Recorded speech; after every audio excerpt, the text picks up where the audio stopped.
As theorists, we dedicate years trying to solve what's happening in the Five Nights at Freddy's games. But what if we have to solve a game that never existed? Well, that's what the most recent Ultimate Guidebook is asking us to do.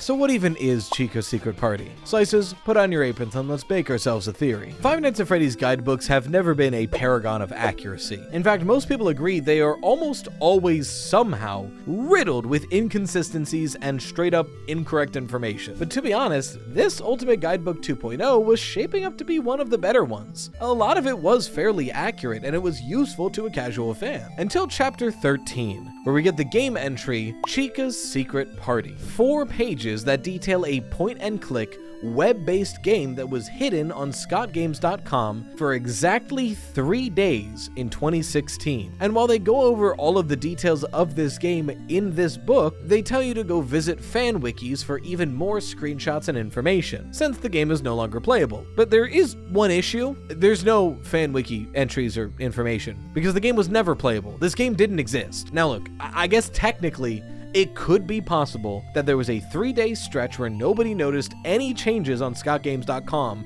and we fully missed this game. But this was 2016, aka the lead up to Sister Location, where we were getting new teases on scottgames.com like every other week. People were checking this website by the minute. I highly doubt that if a game was up for 3 full days, we all missed it. And even if somehow we did miss it, the phrasing of this entry is directly lying. It tells you to check fan wikis for other information about this game. But before this book came out, there was literally no information on any fan wiki ever about Chica's secret party. So if that's a lie, why should we believe the game ever existed in the first place? Not to mention, the listing of this entry is fishy too. The description of the game is weird, and it doesn't sound like a real game. And the screenshots that are provided are just pixel art redrawings of other minigames that already exist with a new sprite of Chica slapped on top. Not to mention, this game calls her Chica, but that's Toy Chica. Chica don't got pants like that. This one's just Midnight Motorist, but like weird and different. According to the guidebook, because this came out in 2016, Midnight Motorist copied Chica's secret party. And the worst part is, nowhere in the book does it mention going outside. So I don't know when this happens. Oh, I definitely preferred this place before the nap. That last hallway was terrifying. If I could just... Oh, a sponsor. Today's video is brought to you by Fume. Nice. Cravings aren't just about chemicals. They're about the habit, the oral fixation. When that loop is broken, cravings spike. So to tackle the craving, replace the habit with Fume. Straight away, I want to assure you that Fume is not a vape. I don't support vaping, smoking, or anything like that, and I wouldn't promote that on my channel. Fume has no vapor, nicotine, batteries, or anything to charge or anything like that. Fume is a weighted, twisty, fidget-friendly flavored air device that give your hands something better to reach for when cravings show up. You simply put in one of Fume's flavor cores, like my favorite, Crisp Mint, close it up, and draw your breath through the weighted frame, satisfying that oral fixation without the drawbacks. I genuinely keep mine at my desk all day, and when I feel distraction coming on or like I'm gonna eat because I'm bored, I reach for my Fume, and being able to fidget and chew on it and draw my breath through it distracts that craving so I can stay focused on my work. If you're ready to break the habit, now is a great time to try Fume. Right now, when you grab a Journey Pack, you'll get a free Fume topper just for using my code RYTOAST. The Fume topper adds a soft, replaceable, chewable mouthpiece, giving your mouth something safe to chew when cravings hit. Grab this offer while it's still available. So head to tryfume.com, that's TRYFUM.com,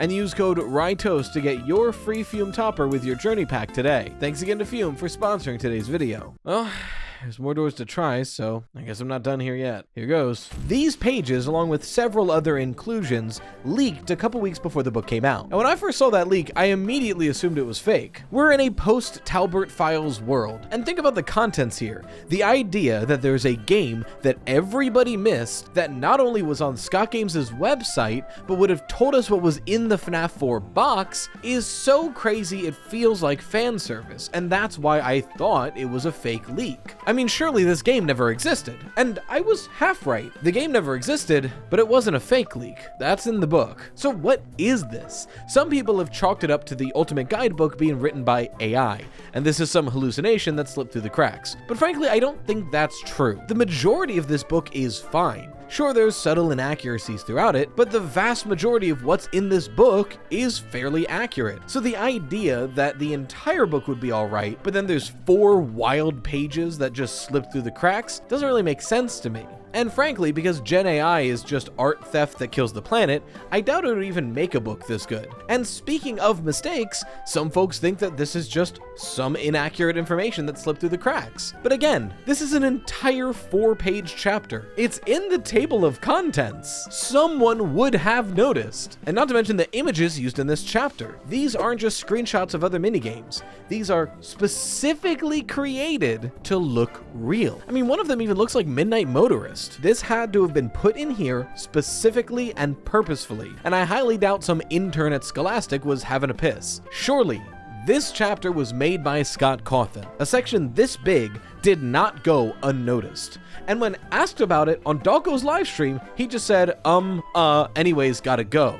Which is usually what he says when we're hitting on something he doesn't want to tell us about yet. So if it is made by Scott, which seems incredibly likely, we have to ask the age-old question. Is this a troll? Or are we supposed to look into this and take it seriously? Scott Cawthon is well known for just putting out fake things to troll us. There's been fake game teasers, fake game leaks, and usually it's like a Sit and Survive reskin or Freddy in space. And he's done this multiple times, so is this that? Well, there's no way to know for sure, but honestly, I don't think that's what this is. Typically with a Scott troll, there's a very clear punchline. The moment you look into it, you can tell this is just a joke and it's something to be taken for fun. But this is just an entry in a guidebook. There's no obvious signs that this is a joke, and there's no punchline to it. It's just weird. It's not funny. So if this is made by Scott Cawthon, and it's not meant to be a troll, then it has to mean something, right? This is surely teasing or explaining something for FNAF. It has to be. So what could it be talking about? Well, to better understand what it might be talking about, we need to talk about what it is. So let me just pull up the game.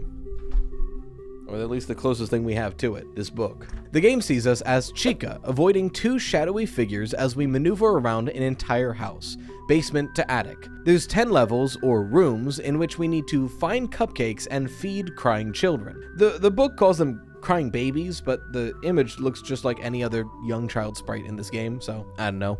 Throughout it, we interact with Fredbear, Golden Freddy, Bonnie, and a gray man at a desk. We also see that one of the rooms is a secret room between the 2 bedrooms. Inside that secret room is the golden key for the last level, and quote, "It's here that you'll also catch a glimpse of a box that longtime fans will be familiar with, as well as a peek inside, which won't be spoiled here, to those creative enough to find their way to it." This pisses me off to no end. Won't be spoiled here implies that you could check a fan wiki and spoil it for yourself, but again, there's no fan wikis of this game, because the game doesn't exist. Finally, once you feed all of the crying babies, her secret party is over and she's pacified all her guests and managed to elude the shadow figures, who have thankfully vanished just as stealthily as they appeared. Suddenly, music blasts through the house and confetti showers around her. All her uninvited guests, Fredbear, Grayman, Bonnie, and Golden Freddy, move through the halls dancing. Chica decides to join the dance train throughout the house. After all, the party doesn't have to end. Again, this is a weird minigame, and it doesn't even sound like it would necessarily be a good game, but there are several parts of it that are incredibly reminiscent of other games throughout the franchise, namely Happiest Day. Now, I was talking about this game with Dapper Mr. Tom, host of Game Theory, on my channel's podcast, Freddy Fazbear Pizza Podcast, and he brought up this. A party does not have to end. Kind of feels, and again, we're in the FNAF 4 house, feels very Happiest Day. Yeah, and he is right here. We are doing several arbitrary tasks that help children to stop crying to eventually host a party that, quote, pacifies or lets rest all of the guests. That's word for word Happiest Day. But instead of being at Freddy's Pizza, we're at this strange large house. The closest thing to this we've seen in any game would be Edwin Murray's Manor, but even then I hesitate to say that's what this is going for, especially when it came out. The book says this game came out in 2016, so it would have been either right after Sister Location or between FNAF 4 and Sister Location. So if anything, at that point in time, it would have been reminiscent of the FNAF 4 house. To be fair, now we know would have been on the same plot of land, if not the same building as Murray's Manor, but we're talking about 2016. We had no idea Edwin Murray existed. But then the question is, if we're doing a Happiest Day in this building, who would the victims be? In Happiest Day, it is very clearly the missing child incident victims whose memories and souls seem to be trapped within Freddy's. This is 30 kids in a house. William Afton didn't even kill that many kids as far as we're aware. So when I was trying to think about what this game is saying, I had exactly 2 ideas. Both of them are kind of a stretch, but it's the best I can figure. This game is either supposed to explain something from the past or tease something for the future. So if it's explaining something from the past, my best guess is the box. To me, the weirdest thing about this game was that inexplicably, it told us what was inside the FNAF 4 box.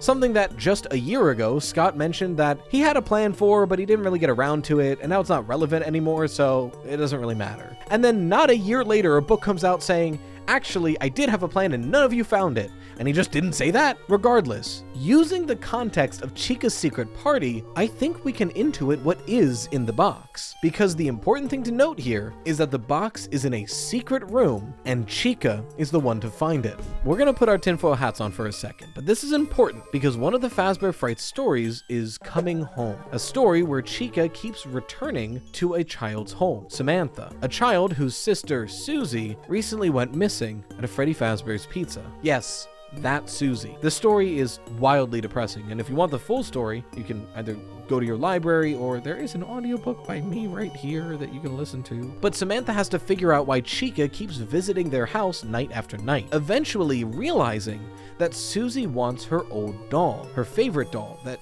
is missing. And by the end of the book, Samantha finds the doll in a secret hidden room off of her dad's office. Giving the doll to Susie, she's able to leave the house with Chica, never to return. And it's implied that she's able to finally rest. Now, you might see where I'm going with this. In Coming Home, there's a secret room with a doll that's important to the dead child of that story. With that doll, she's able to find rest. And in Chica's secret party, the FNAF 4 box is in a secret room.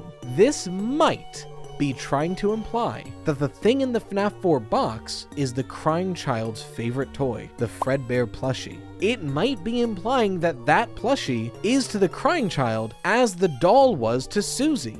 Something he needs to be able to move on. And I know it's a stretch, I know it sounds out there, but a lot of pieces line up here. But that's if this whole thing is meant to describe what was in the FNAF 4 box, which again, feels like a weird time to do a year after Scott said, don't worry about it. But another interesting thing about Chica's secret party in this book is where it's listed. It's not at the end in a separate section, and it's not where it should be chronologically. The book says this came out in 2016. Every other game in this book is listed in order of release, except for this one. If it came out in 2016, this should be between 4 and Sister Location, or just after Sister Location, but they specifically put it in between Help Wanted 2 and Secret of the Mimic. So if that's the case, maybe it's not meant to explain the past, but tease what's to come next. How would it do that? By being evidence to a theory I actually made a little bit ago. I've said before that knowing what we know about Cassie, I think that she'll eventually be the person to take care of the Blob. Because if you think about our major players here, obviously the Mimic is the main antagonist, but the Blob needs to be dealt with. This thing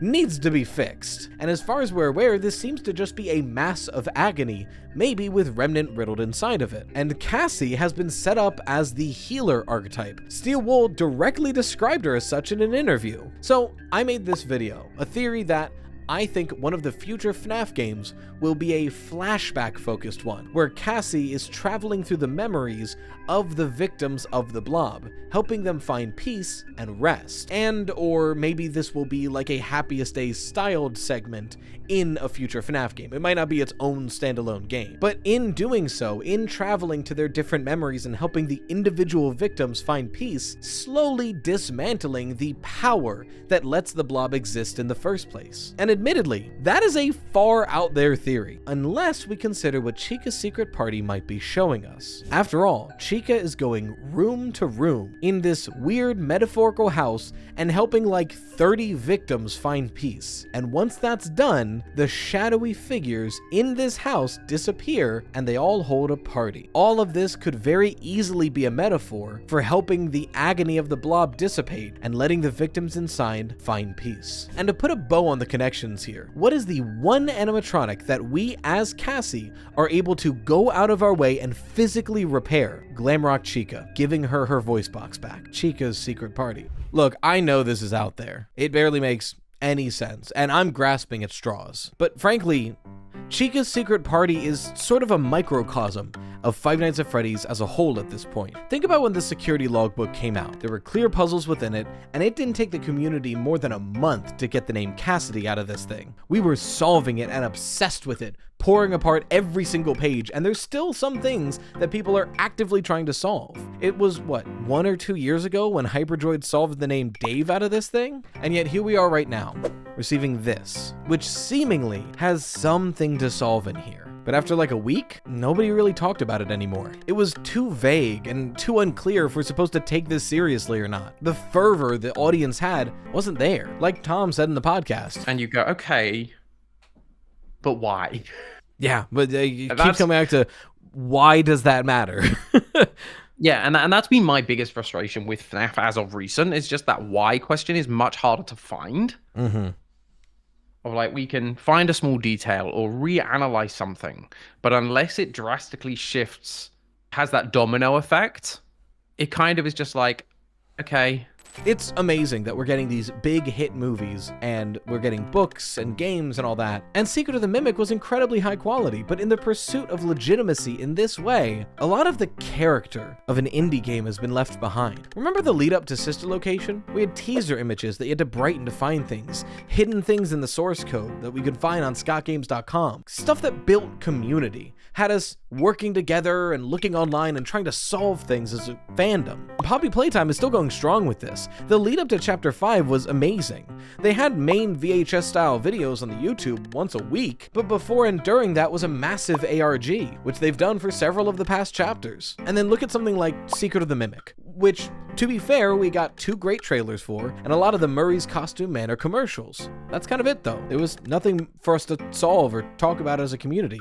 We just kind of received it. Not to mention the overarching issue of the current storyline being, we don't even know what the mystery is. In the early days of Five Nights at Freddy's, everything we found would wrap back to the MCI and why these animatronics are possessed in the first place. If we got new information, we immediately knew where to go for it, and if it didn't fit there, we could try something else. But right now, we know the Mimic exists, we know it needs to be stopped, but there's no grand mystery to it. There's no inciting incident that we're trying to stop. We keep being told the Mimic is incredibly dangerous, but thinking about the storyline of Five Nights at Freddy's, this incredibly dangerous robot was perfectly sealed away literally a game ago. Don't get me wrong, I still absolutely love Five Nights at Freddy's, and I've really been enjoying the recent games. Secret of the Mimic is possibly my favorite FNAF game, but I get the sense that the fandom recently feels a little tired, a little adrift. So much so that when we eventually do get teasers that maybe we're meant to solve, like Chica's secret party, the main feeling is, are we supposed to take this seriously? I mean, every book in the past year was proven wrong by the most recent game. This isn't even clearly a puzzle, and if it is a puzzle, we don't know where we're supposed to solve for it. Not to put a bummer into this video on, frankly, a very silly topic, but somehow, Scott and Steelwool, if this video reaches you, no one really knows what direction to go in anymore. A little more clarity, maybe a little more fun community stuff like we did in the old days would be really nice right about now. Also, what the hell is this Midnight Motorist sprite? Well, like, why did you make a new Midnight Motorist sprite? You could have just superimposed that Chica on Midnight Motorist, but you made a new one. This is very clearly Midnight Motorist, but the bushes are different, the window placement is different, the crack is different. You didn't need to make a new one. In the meantime, if you missed it, that podcast episode is 2 hours long, and we pick apart literally every single detail of Chica's secret party. So if you want to know more about it, you can watch it right here. If you want your fan art featured on the channel, make sure to share with #ToastArt. And a huge thank you to the Patreon members who help support this channel in spite of all the fluctuating ad rates, with a special shout out to Aiden and Marks, our 2 breadwinners. And don't forget to go to tryfume.com, that's TRYFUM.com, and use code RYTOAST to get your free Fume topper with your journey pack today. Thanks again to Fume for sponsoring today's video. And until next time, as always, stay toasty, slices.